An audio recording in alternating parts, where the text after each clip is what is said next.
संविधान लागू होने के 75 वर्ष के मौके पर आज राज्यसभा में चर्चा शुरू हुई। चर्चा की शुरुआत वित्त मंत्री निर्मला सीतारमण ने की और कहा कि कांग्रेस ने परिवार की ताकत बढ़ाने के लिए संविधान संशोधन किए और एक वक्त में पूरे विपक्ष को जेल में डाल दिया। वित्त मंत्री ने कहा कि नेहरू के खिलाफ एक कविता पढ़ने के चलते शायर मजरूह सुल्तानपुरी को जेल में डाल दिया गया। अपने भाषण में वित्त मंत्री ने कांग्रेस पर चौतरफा हमले किए और कहा कि कांग्रेस जीएसटी लागू नहीं करवा पाई और जब मौजूदा सरकार जीएसटी लागू किया तो शोर मचाना शुरू कर दिया। वित्त मंत्री ने 1986 के शाहबानो केस का हवाला देते हुए कहा कि कांग्रेस ने वोट बैंक के लिए संविधान संशोधन कर दिया था।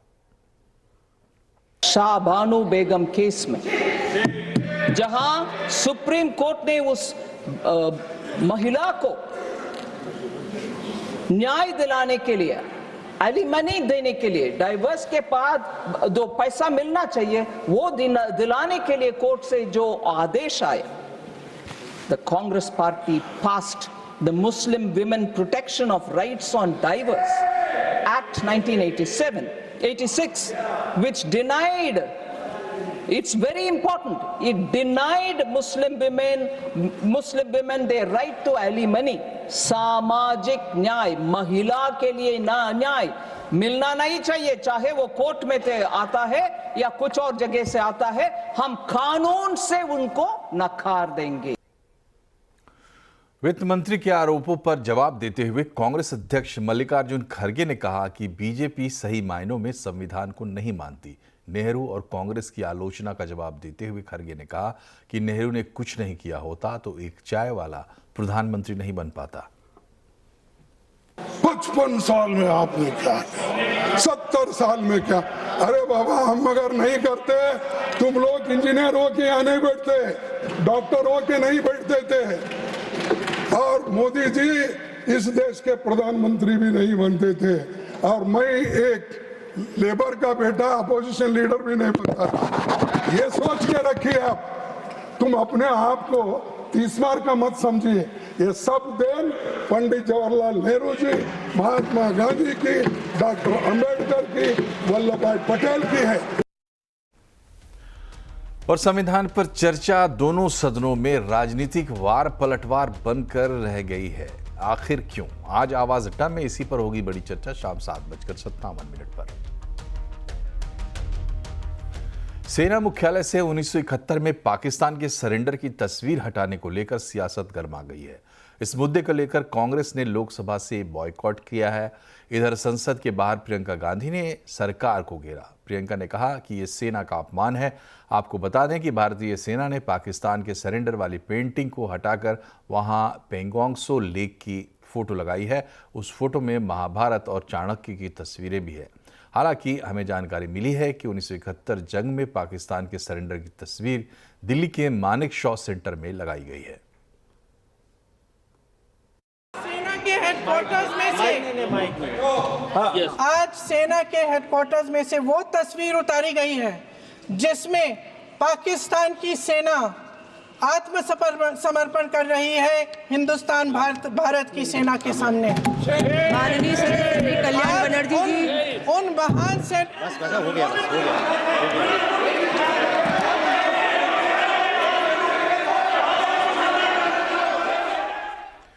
प्रधानमंत्री म्यूजियम के सदस्य इतिहासकार रिजवान कादरी ने कांग्रेस सांसद और लोकसभा में विपक्ष नेता राहुल गांधी को पत्र लिखा है। उन्होंने कहा है कि सोनिया गांधी की कस्टडी में नेहरू से जुड़े पेपर है, उसको पीएम म्यूजियम और लाइब्रेरी को लौटाया जाए। पहले इस बारे में वो सोनिया गांधी को भी लिख चुके हैं। ये पत्र एडवीना माउंटबेटन से उनके पत्राचार से संबंधित है। रिजवान कादरी कहते हैं कि मैंने सोनिया जी को पत्र लिखकर रिक्वेस्ट किया था कि नेहरू कलेक्शन से 8 कार्टन विड्रॉ किया है, उसको वापस संस्था को पहुंचाया जाए या स्कैन करने की अनुमति दे। सभी दस्तावेज हमारे राष्ट्र के इतिहास को समझने के लिए अत्यंत आवश्यक है। मैं चाहता हूं माननीय मंत्री जी से, सरकार से अनुरोध है कि संस्कृति मंत्रालय इस मामले की सत्यता की जांच करे तथा पूर्व प्रधानमंत्री पंडित जवाहरलाल नेहरू से जुड़े इन सभी कागजातों को वापस प्रधानमंत्री संग्रहालय में उपलब्ध कराएं। प्राइम मिनिस्टर म्यूजियम है, इसका मतलब है, और उसमें वर्तमान प्रधानमंत्री पर भी जहाँ तक मुझे पता चला है वहाँ है। तो अगर मैं प्रधानमंत्री से कहने लगूं कि रोज आप जो ट्वीट करते हैं, इंटरनल मेल भेजते हैं, चिट्ठियां भेजते हैं, वो हमें दिखाइए, तो क्या सच होगा? 51 से ज़्यादा डब्बे होंगे आपके और अमित शाह जी के बीच में, क्या बात होती है अब हमें बताइए, क्योंकि म्यूजियम में तो आपका नाम भी है। ये कोई इसमें कुछ तर्क है क्या? अगर हम कहें कि आप सीक्रेट में जितनी बातें करते हैं हमें बताइए। रविवार को महाराष्ट्र में मंत्रिमंडल विस्तार हुआ, जिसमें 39 विधायकों को मंत्री पद की शपथ दिलाई गई। फडणवीस सरकार में 33 कैबिनेट और 6 राज्य मंत्रियों ने शपथ ली, जिसमें मुख्यमंत्री और 2 डिप्टी सीएम को मिलाकर ये संख्या 42 हो गई। फडणवीस सरकार में 19 भाजपा, 11 शिवसेना और 9 एनसीपी कोटे से मंत्री बने हैं, लेकिन शिंदे सरकार के 12 मंत्रियों को इसमें जगह नहीं मिली। बता दें कि कुल 19 नए मंत्री बनाए गए हैं, लेकिन ध्यान देने लायक बात यह है कि कैबिनेट में कुल 43 मंत्री शपथ ले सकते हैं, जिनमें से अभी तक 42 मंत्रियों ने ही शपथ ली है। एक सीट खाली रखी गई है।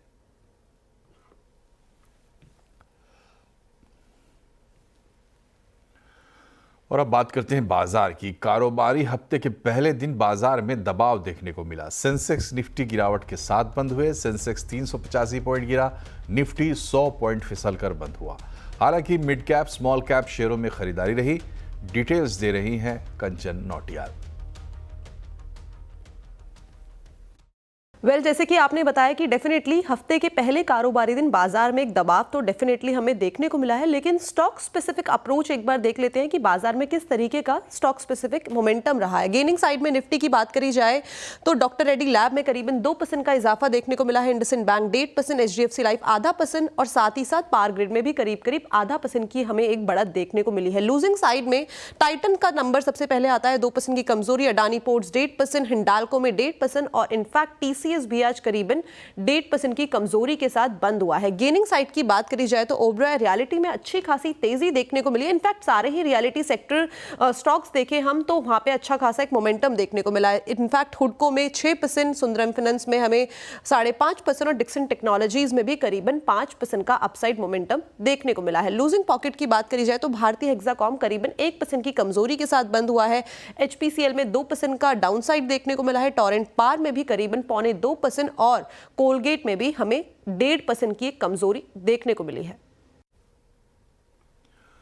एलिक्सिर इक्विटीज के डायरेक्टर दीपन मेहता का कहना है कि मजबूत डिमांड के चलते रियल्टी शेयरों में जोरदार तेजी रही है, लेकिन अब रियल्टी शेयरों का वैल्यूएशन महंगा हो गया है। आई थिंक रियल एस्टेट में कई महीनों से या सालों से हमने तेजी देखी है। उसकी वजह यह है कि there is apparently hardly any slow down taking place. जो भी हेडलाइन न्यूज़ आ रहे हैं इंडस्ट्री के बारे में, they are suggesting that demand is very strong, prices are holding up. और सबसे बढ़िया बात यह है कि as you know real estate stocks की वैल्यूएशन नेट एसेट वैल्यू के बेसिस पे होती है, और जो नेट एसेट वैल्यू है ना, हर क्वार्टर थोड़ी थोड़ी बढ़ रही है, because they are taking on new projects, could be redevelopment, could be land bank, could be existing distress projects. इसकी वजह से स्टेडीली जो उनकी नेट एसेट वैल्यू है क्वार्टर आफ्टर क्वार्टर बढ़ रही है। और जैसे मैंने कहा, I think demand is holding up pretty well. So इसके कारण से we are seeing good appetite for real estate stocks. लेकिन वैल्यूएशंस काफ़ी महंगे हैं इस पूरे सेक्टर में, और जो डिस्काउंट चल रही थी net asset value 1 year ago, 1.5, 2 years ago, वो काफ़ी हद तक नैरो हो चुकी है। So I would remain invested in real estate, पर इस लेवल पर फ्रेश इन्वेस्टमेंट के लिए थोड़ा सोचना चाहिए।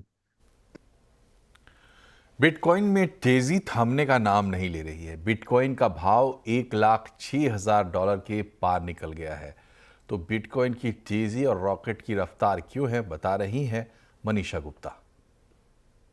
एक नया दिन और एक नया ऑल टाइम हाइज यहाँ पर बिटकॉइन प्राइसेस के लिए। $106,000 का अब यहाँ पर एक बिटकॉइन आज की डेट में है, तो वो 100,000 का लेवल निकालने के बाद लगातार यहाँ पर तेजी बनती हुई नजर आई है।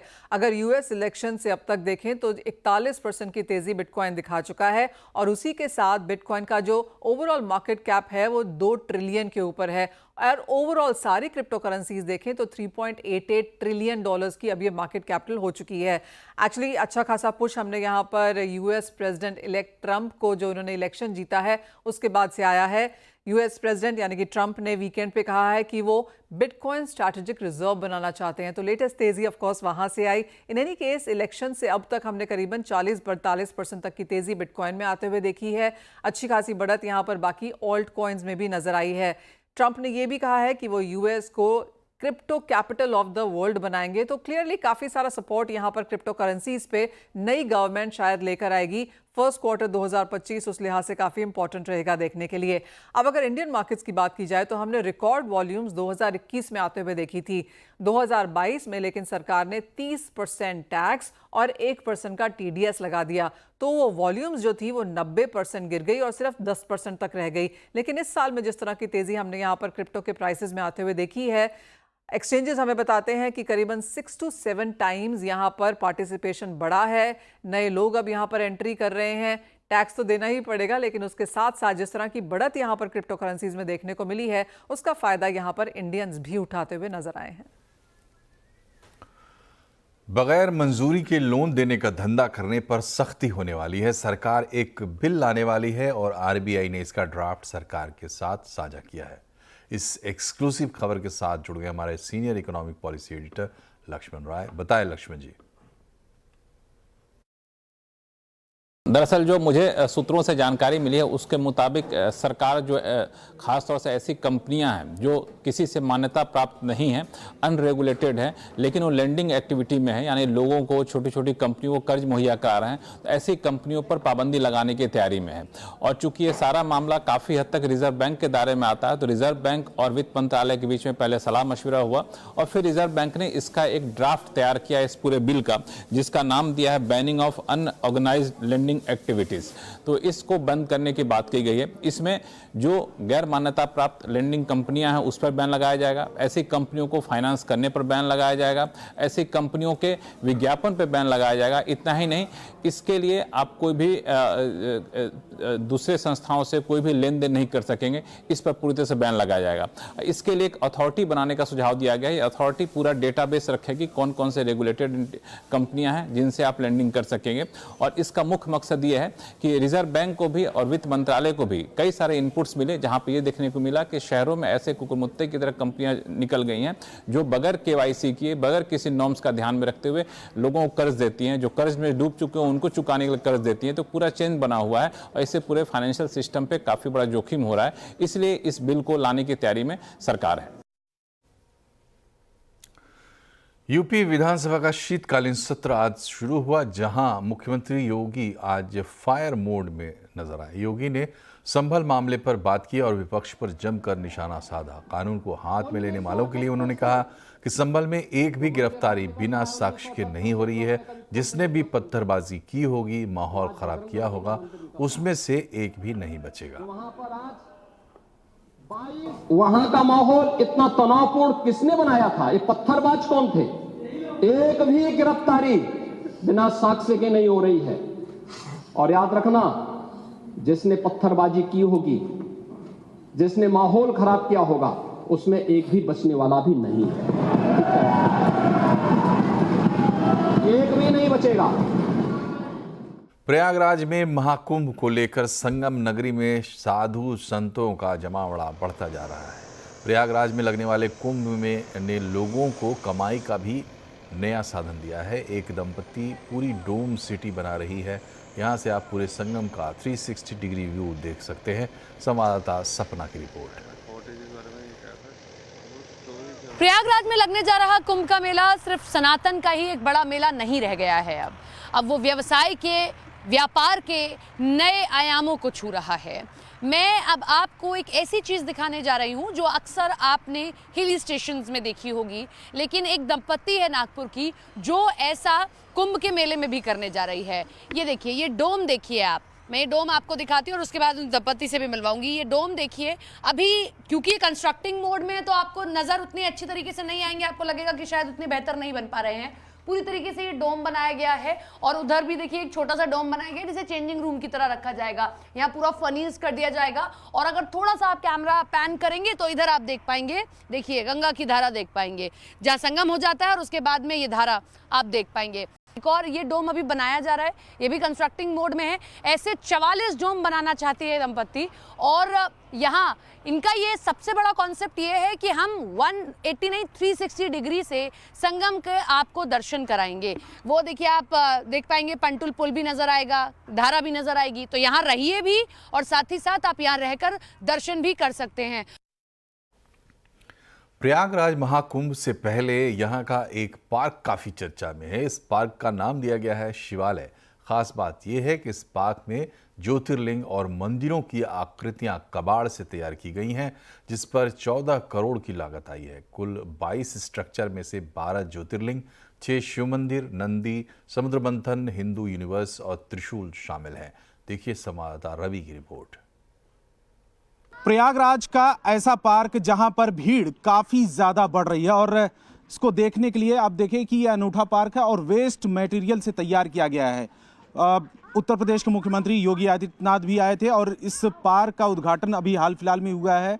टिकट लेने के बाद ही इस पार्क में एंट्री मिल रही है। तो विकास शर्मा इस पार्क के आर्किटेक्ट, शिवालय पार्क है इस नाम पार्क का, और खासियत इस पार्क की है कि इसको जो तैयार किया गया है वो कबाड़ से तैयार किया गया है। विकास जी बताइए कि क्या क्या चीज़ है और क्या खासियत है और इतनी भीड़ क्यों ज़्यादा हो रही है? सर, हमने यहाँ पर 12 ज्योतिर्लिंग बनाए हैं। हाँ। 4 हमने यहाँ पर शिव जी के एलिमेंट डाले हैं, जिसमें नंदी, हिंदू यूनिवर्स, समुद्र मंथन और ये त्रिशूल है। और बाकी 6 हमारे यहाँ पर शिव जी के फेमस मंदिर हैं। अच्छा। जिसमें से एक आप जिस पे खड़े हैं कैलाश मंदिर है। पहले अगर हम इसकी बात करें, लेफ्ट साइड में आप बड़ा सा जो आकृति और आकार दिख रहा है, ये क्या चीज़ है? ये कैलाश मंदिर है सर। ये जो स्ट्रक्चर हमने दिखाया है, ये पूरा इस तरीके से दिखाया है कि ये पूरा गुफा केव शेप में है। अच्छा। पूरा केव को कार्व करके किया गया है। ये एक्चुअल में ऊपर से नीचे कार्व किया गया है। ये अपने आप में एक सिंगल पूरी चट्टान को काट के एक ही चट्टान से पूरा बनाया गया। तो उसी की पूरी हमने एक स्ट्रक्चर हमने यहाँ पर दिखाया है, जिसको हमारे आर्टिस्ट ने प्रिपेयर किया। यहाँ पर जितना भी म्युनिसिपल का स्क्रैप जनरेट हुआ, आप इसमें सभी पार्ट दे सकते हैं। अच्छा, स्क्रैप में क्या क्या होता है? अब मतलब कबाड़ी की दुकान में जो आता है वही उसी से बना दिया आपने? स्क्रैप सर, स्क्रैप इसको कहते हैं कि जो चीज आपने कुछ फेंक दी है, चाहे वो चीज किसी भी चीज से निकले, चाहे अब जैसे हमने कॉर्पोरेशन से निकाला तो उन्होंने हमें टूटे फूटे डस्टबिन दिए, उनकी जालियां दी, बेंच दिए, जो भी उनके काम का नहीं आया। उनके पास कुछ गाड़ियां थी, इंजन थे, ये सब थे। उन्हीं सब में से हमने चीजें निकाल के अकॉर्डिंग जो भी स्ट्रक्चर था उसे हिसाब से बिठाया। तो प्रयागराज में जोर शोर से महाकुंभ की तैयारियां चल रही हैं। 1.5 महीने चलने वाले उत्सव में देश विदेश से तकरीबन 40 करोड़ श्रद्धालुओं के आने की उम्मीद है। ज़्यादा भीड़ मतलब ज़्यादा बिजनेस। यही वजह है कि यहाँ छोटे अस्थायी दुकानों की कीमतें भी आसमान छू रही हैं।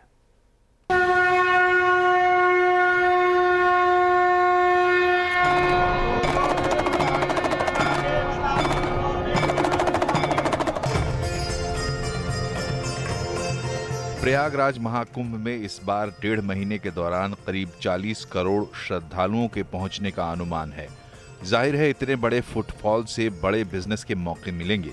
महाकुंभ मेला परिसर में स्टॉल्स के दाम आसमान छू रहे हैं। आलम यह है कि 30 बाय 35 फीट की छोटी सी दुकान के लिए भी व्यवसायियों को 75 लाख रुपए तक गिनने पड़ रहे हैं। इस बार ये दुकान का टेंडर 75 लाख का हुआ है साल भर का। और इसके पहले कितने का होता था? इससे पहले मेले में कम रहता है। पिछले साल ये 36 लाख का हुआ था। क्या ये महाकुंभ की वजह से ये? जी, अब कुंभ तो है ही है, महाकुंभ तो है ही है, उसका तो कुछ वो असर रहेगा। फिर वेंडर भी बहुत हो जाते हैं कुंभ में। प्रयागराज में स्टॉल्स, रेस्टोरेंट संचालकों के लिए भले ही रेट बढ़ गए हों, लेकिन यहाँ के होटल्स और रेस्टोरेंट संचालकों ने 2019 के तजुर्बों से सीख लेते हुए रेट नहीं बढ़ाने का फैसला किया है। दरअसल 2019 में अर्धकुंभ के दौरान होटल्स के किराए 20 से लेकर 40 हजार रुपए तक बढ़ गए थे।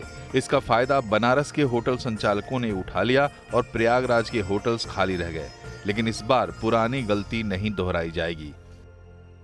2019 में प्रयागराज के होटल्स के रेट जो है अन्यथा बहुत ज़्यादा बढ़ गए थे, जो कि 20 से 30 हज़ार रुपये, 40 हज़ार रुपये तक चले गए थे, जिसके कारण हुआ क्या कि होटल्स तो बुक नहीं हुए, वो होटल खाली रह गए। इस चीज़ को ध्यान में रखते हुए इस बार प्रयागराज होटल वेलफेयर एसोसिएशन ने अपने सभी मेंबर्स के साथ कई चरणों में मीटिंग्स करी और निर्णय ये लिया गया कि इस बार हम लोग रेट्स को जो है बहुत ज़्यादा नहीं बढ़ाते हुए, या जो हमारे आज के करंट रेट है उसको रखें, या हम 10-20% बढ़ाएं, इससे ज़्यादा हम नहीं बढ़ा रहे हैं। कोई भी प्रयागराज का होटल जो है वो 10 से 20% रेट से ज़्यादा नहीं बढ़ा रहा है। प्रयागराज में लिस्टेड और अनलिस्टेड तकरीबन 350 होटल और रेस्टोरेंट हैं। बावजूद इसके इतनी बड़ी तादाद में श्रद्धालुओं के ठहरने के लिए बड़ी संख्या में आवासों की जरूरत होगी। ऐसे में सरकार की ओर से गंगा किनारे multi facility luxurious tent city तैयार की गई है और स्थानीय लोगों से होम स्टे सर्विस तैयार करने की अपील भी की जा रही है। काफ़ी सारे जो रेसिडेंशियल ओनर्स हैं या जो बहुत सारे लोग हैं जिनके मकानों में 2 से लेकर 6 कमरे तक वो उपलब्ध करा सकते हैं, स्पेयर कर सकते हैं, तो उनसे भी अनुरोध करके उनको प्लेटफॉर्म पर लेकर आया गया ताकि लोग B&B यानी बेड एंड ब्रेकफास्ट की जो स्कीम है उसके अंतर्गत इनसे भी जुड़ करके अपनी बुकिंग करा सकते हैं। महाकुंभ शुरू होने में अभी महीने भर का वक्त है और प्रशासन खानपान और रैन बसेरे की हर जरूरत पूरा करने के साथ साथ भव्यता का नया शिखर छूने की तैयारी कर रहा है। कमलेश श्रीवास्तव, प्रयागराज। और यहाँ एक छोटा सा ब्रेक, लेकिन खबरें अभी और भी हैं, बने रहिए हमारे साथ।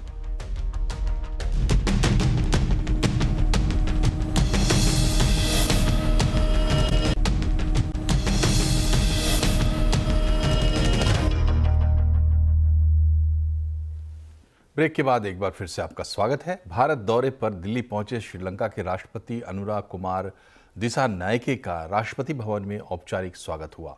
जॉइंट प्रेस कॉन्फ्रेंस में दिसानायके और प्रधानमंत्री नरेंद्र मोदी ने दोनों देशों के बीच राजनयिक और रणनीतिक संबंधों को मजबूत करने पर जोर दिया। पीएम मोदी ने रक्षा, ऊर्जा और पर्यटन जैसे मुद्दों पर चर्चा की। पर्यटन को बूस्ट देने के लिए पीएम ने योजनाओं की घोषणा की, जिसमें रामेश्वरम और तलाईमनार के बीच शुरू होने वाली फेरी सर्विस भी शामिल है। अब रामेश्वरम और तलाईमनार के बीच फेरी सर्विस शुरू की जाएगी। बौद्ध सर्किट और श्रीलंका के रामायण ट्रेल के माध्यम से पर्यटन की अपार संभावनाओं को साकार करने पर भी काम किया जाएगा। हमने मछुआरों की आजीविका से जुड़े मुद्दों पर भी चर्चा की।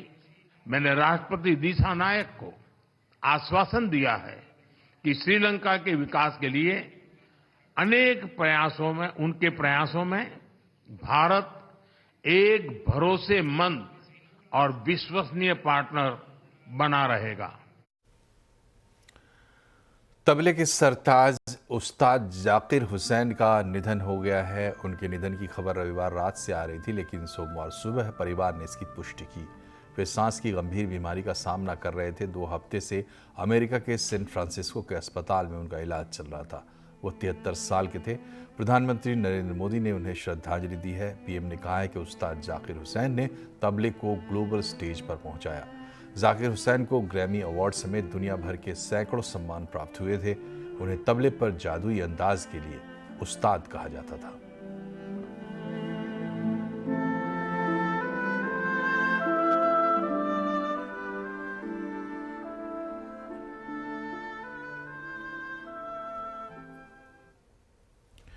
और इसी के साथ बुलेटिन में फिलहाल इतना ही, लेकिन खबरों पर अपडेट रहिए और जुड़े रहिए CNBC आवाज से हमारे सोशल मीडिया हैंडल्स के जरिए। नमस्कार।